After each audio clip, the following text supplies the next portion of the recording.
Ma'am आपका baby है India में? इंडिया में बच्चे नहीं थे? नहीं। What's up guys, welcome back to a new video. और आज के वीडियो में हम लोग बात करने वाले हैं स्वीडन में पेरेंटल बेनिफिट क्या रहता है, कैसा रहता है, एक्सपीरियंस क्या रहता है जब आप एक पेरेंट बनने वाले होते हो और उसके बाद। और हमारे साथ आज एक रियल पेरेंट है, तो ऐसा नहीं कि मैं अपना कुछ पढ़ के कुछ कर रहा हूँ, तो रियल टाइम एक्सपीरियंस है, तो हेल्पफुल रहेगा आप लोगों के लिए। चलो शुरू करते हैं। Welcome Ragini to my channel. आप लोगों ने देखा होगा पहले भी। एनीवेज सो पहला जो क्वेश्चन है मेरा कि यहाँ पे आप आए हो ऐसे जॉब करने, बट आपका जो प्रेगनेंसी का एक्सपीरियंस था, डिलीवरी एक्सपीरियंस, एक फॉरेन कंट्री में पेरेंट्स नहीं है साथ में, तो थोड़ा डर लग रहा होगा, या फिर कैसा था एक्सपीरियंस ओवरऑल? इनिशियली तो थोड़ा वो थे कि क्या क्या होगा, कैसे होगा। इंडिया में तो सब लोग रहते हैं, यहाँ पे कोई नहीं है। बट बहुत अच्छा था, मतलब midwives were like they were coming all the time and everyone was there, doctors were there and doctors used to come in between जब भी कुछ कोई ज़रूरत है।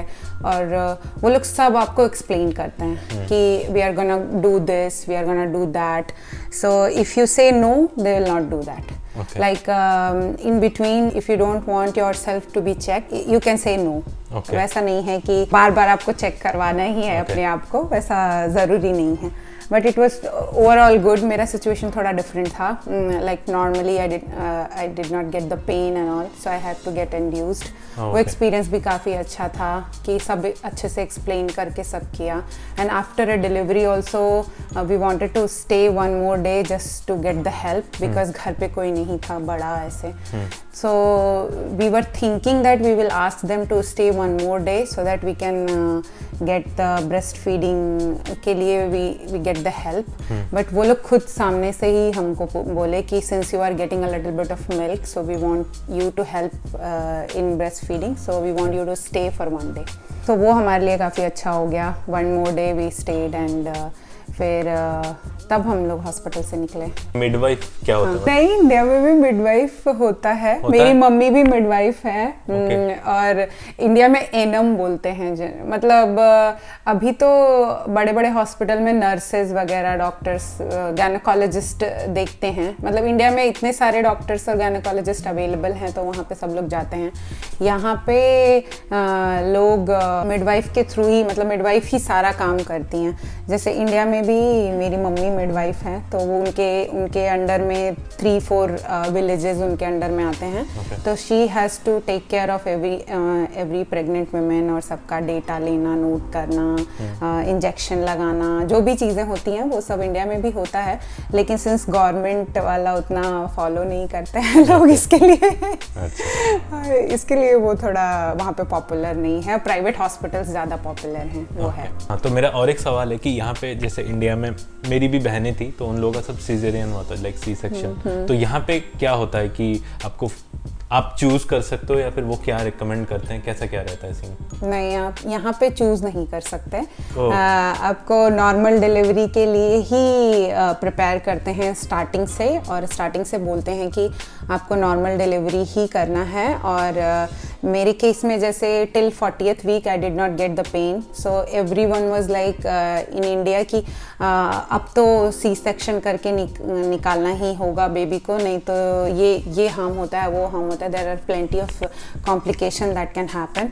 तो मेरी मम्मी, मेरी मदर इन लॉ, सब लोग बोल रहे थे कि इंडिया में 40 वीक्स 1 डे और 2 डे और 5 डेज में max to max they will operate. ऐसा नहीं होता है कि वेट करेंगे ये वो। For me they waited till 41 week, then 42 weeks में चेकअप के बाद 42nd वीक में उन लोगों ने फिर इंडक्शन शेड्यूल किया, फिर हॉस्पिटल बुलाया, फिर वहाँ पे भी they were taking it very slow और लगातार मॉनिटर कर रहे थे ऐसे। So यहाँ पे तो नॉर्मल, और in between the pain even my husband panicked and he was like when will you do the caesarean. So they are like कि वंस जब अगर बेबी और मदर को कुछ खतरा है तभी we will do the caesarean, otherwise we will not do. Delivery था या फिर जो भी किसी का सिजेरियन हो रहा है या फिर कुछ भी हो रहा है, जो आप हॉस्पिटल में रहे 1-2 दिन, तो वो सब कुछ फ्री था या फिर आपको कुछ पे करना पड़ा? आई मीन मेरे केस में या किस जैसे मेरी फ्रेंड वगैरह के केस में भी किसी को भी पे नहीं करना पड़ा। मेरी फ्रेंड का सिजेरियन भी हुआ और मेरा नॉर्मल, तो किसी को पे नहीं करना पड़ा।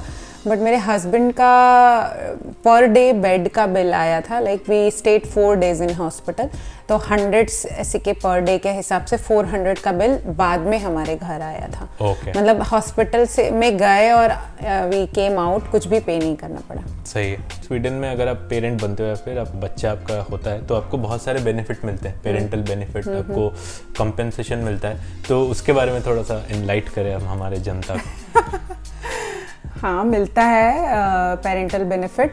उसके लिए पहले आपको प्रोसेस स्टार्ट करना होता है, like there is a website called Försäkringskassan, link it down in the description. So there you have to register first that you are pregnant and waiting for the child birth. तो ये कब किस week में आपको register करना होता है? आप अपने आप को कभी भी कर सकते हो, बट मिडवाइफ जो आप अपना मतलब वहाँ पे लॉग इन करके you can just alert yourself like waiting for the child birth. But midwife से आपको लेटर मिलता है 20 to 25 वीक अपॉइंटमेंट में, मिड कभी भी मिल जाएगा।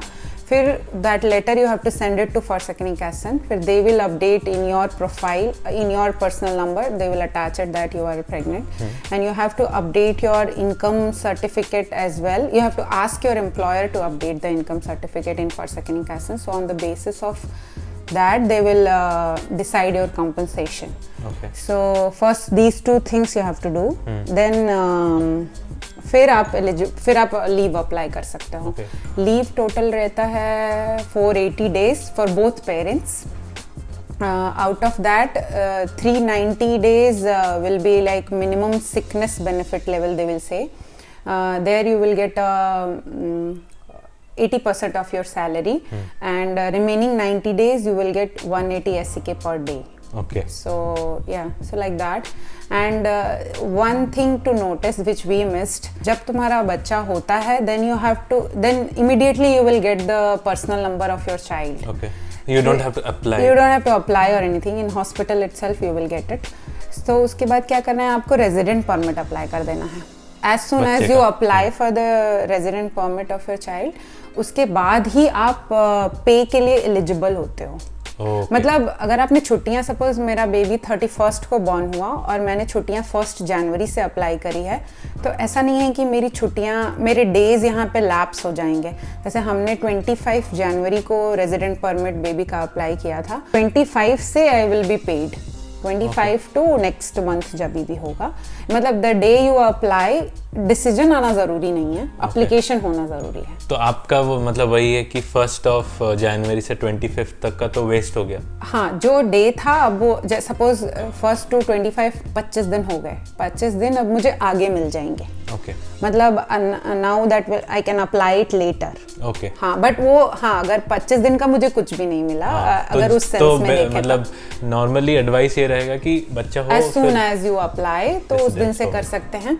और the child benefit also, the one you will get 1250 SEK for your child। तो दो चीजें, जैसे compensation जो होता है वो, और बच्चे को भी जो पैसा मिलता है मंथली मिलता है वो। हाँ, मंथली 1250 अराउंड समथिंग मिलता है, तो वो भी आपको एज सुन एज अप्लाई करना है। तो और एक चीज़ यहाँ पे इम्पॉर्टेंट है कि जैसे ये वर्किंग है और शेकरिंग कासान जो है वो देता है 80%, और बाकी जो जितनी सैलरी है उसका 10% कंपनी देती है। कोई कंपनी देती है, सारी कंपनीज नहीं देती, जैसे आपकी कंपनी नहीं दे रही है। हाँ, but there are some companies जो 10% देती हैं। कोई में रूल है कि you have to complete 1 year, कोई में 2 years है। जैसे मेरी एक फ्रेंड है, उसकी कंपनी में 2 years करने के बाद 10% from the company also she is getting. Okay. तो अगर आप जॉब वगैरह ढूंढ रहे हो तो ये भी एक चीज़ दिमाग में रखना कि पेरेंटल बेनिफिट क्या है कंपनी में, वो इम्पोर्टेंट है। जैसे आपने बोला कि 480 डेज होता है, तो अगर फादर चाहे तो 240, आप 240 एक टाइम पे 240 ले सकते हो क्या? ऐसा है कि साइमल्टेनियसली आप ले रहे हो, या फिर ऐसा है कि आप जब लोगे फादर नहीं ले सकते, या फिर वाइस वर्सा? मतलब you can take only 30 days overlapping leaves, एक साथ 30 साथ ओनली 30 days। तो यहाँ पे अगर आप लीव है आपके पास 140 240 जितना भी है, तो हाफ होता है। जैसे 480 का हाफ करेंगे तो कितना होता है 240, तो हर पेरेंट को 240 मिल गया। तो उसमें से जैसे रागिनी ने बताया कि 380 डेज का जो होता है उसमें आपको 390 डेज का जो है वो 80% सैलरी मिलता है, बाकी जो है उसका फिर पर डे 180। अगर 380 को डिवाइड करते हैं हाफ में कितना होता है 195 ईच, ठीक है। तो उस 195 डेज में से अगर कोई किसी को ट्रांसफ़र करना चाहता है तो उसमें से ओनली 105 लीव्स ही एक दूसरे को ट्रांसफ़र कर सकता है। बाकी जो 90 लीव्स है, 90 है ना, 90 डेज, वो जो 90 डेज लीव्स है वो हर पेरेंट को लेना ही पड़ेगा, वो मस्ट है। तो यहाँ पे जैसे हमने बताया कि 80% आपको सैलरी मिलता है। मान लो आपकी सैलरी 80% के बाद 40 हो रही है, ठीक है। तो 40 में अगर आप स्वीडन का टैक्स लगाओ 30% या फिर 31 डिपेंडिंग ऑन कि आप कहाँ रहते हो, तो जो सैलरी होनी चाहिए इन लोगों का वो सैलरी क्रेडिट नहीं हो रहा था, मैंने देखा। तो ये एक चीज़ दिमाग में रखना कि जितना सैलरी 80% के बाद मिलना चाहिए नॉर्मली, उससे 2-2.5 हज़ार कुछ इसी के कम मिल रहा है। तो वो एक ड्रॉबैक है, पता नहीं क्यों है, थोड़ा सा एनालिसिस करना पड़ेगा। और इंडिया में भी यार बहुत सारे बेनिफिट्स है। जैसे इंडिया में मैं जिस कंपनी में पहले था वहाँ पे 6 मंथ्स छुट्टी मिलती थी मदर को, और फुल सैलरी के साथ। जैसे प्राइवेट सब कुछ है ये, बट हाँ यहाँ पे स्वीडन में ये सब सारे बेनिफिट सब कुछ गवर्नमेंट की तरफ से होता है। बट इंडिया में और एक चीज़ है कि आपकी फैमिली है तो थोड़ा बहुत हेल्प हो जाता है। मैंने देखा है यहाँ पे मेरे जितने सारे दोस्त हैं उन लोगों को थोड़ा तो तकलीफ हुआ, बट हाँ at the end they are proud कि हमने सब कुछ खुद से मैनेज करा। और ऐसा नहीं है कि अगर आप छुट्टी ले रहे हो, मान लो आप वीक में 7 दिन छुट्टी ले रहे हो या फिर 5 दिन ले रहे हो, तो 5 दिन लोगे तो आपको कम पैसे मिलेंगे क्योंकि यहाँ पे डेज के हिसाब से मिलता है। और अगर आप 7 दिन लोगे तो ज़्यादा मिलेंगे, लेकिन 7 दिन लोगे तो आपके 480 डेज जल्दी खत्म हो जाएंगे। और 4 दिन लोगे तो फिर थोड़ा टाइम आगे बचा के रख सकते हो ताकि तब ले सको। तो वो चीज़ का भी ध्यान रखना पड़ेगा। पेरेंटल बेनिफिट है, अगर कोई अगर अभी आया जैसे 3-4 महीने में प्रेग्नेंट है इंडिया से और यहाँ पे सपोज बच्चा होता है, तो क्या वो एलिजिबल है पेरेंटल बेनिफिट के लिए? नहीं, मैंने जो फर्स्ट सेकंड पे पूछा था तो they said you should be working minimum 240 days in Sweden. ज़रूरी नहीं है कि आप उस कंपनी में 240 डेज काम कर रहे हो, वैसे ज़रूरी नहीं है। आपको स्वीडन के अंदर 240 डेज काम करना चाहिए। I mean if you have worked so you have paid the taxes, so you are eligible for the benefit. और जो लोग सपोज जॉब नहीं करते, जो मदर जॉब नहीं करती हैं, उनको कुछ बेनिफिट मिलता है गवर्नमेंट से? शायद नहीं, बट आई हर्ड कि कुछ हस्बैंड्स अपना मिनिमम लेवल ट्रांसफ़र करते हैं तो they might get 180 SEK per day, but not sure about. ठीक है। और एक क्वेश्चन है, अगर एक बच्चा है तो 480 होता है, जैसे किसी के 2 होते हैं, हाँ। जैसे ट्रिपलेट होते हैं, तो क्या उसमें भी सेम रहता है या फिर ज्यादा रहता है? नहीं, जैसे अपना 1 चाइल्ड है तो 480 डेज फॉर बोथ पेरेंट्स, 2 है तो 660, 3 है तो 840। आई मीन किसी के 4 हो गए तो किसी के 4 हो गए तो 1020 डेज। आई मीन उसमें कुछ डिवाइड वगैरह ये होगा कितने दिन। ठीक है, that's a very unusual case. तो अभी बैकग्राउंड म्यूजिक की बिल्कुल ज़रूरत नहीं है। एनीवेज, तो रागिनी आपका एक्सपीरियंस जो था यहाँ के हिसाब से और इंडिया में, ठीक है, तो कितना क्या डिफरेंस है? एक समरी अगर आप मैं पूछूं कैसा? इंडिया का मैं कैसे कंपेयर कर सकती हूँ? इंडिया में बच्चे नहीं थे? नहीं, मेरा पहला बेबी यही हुआ।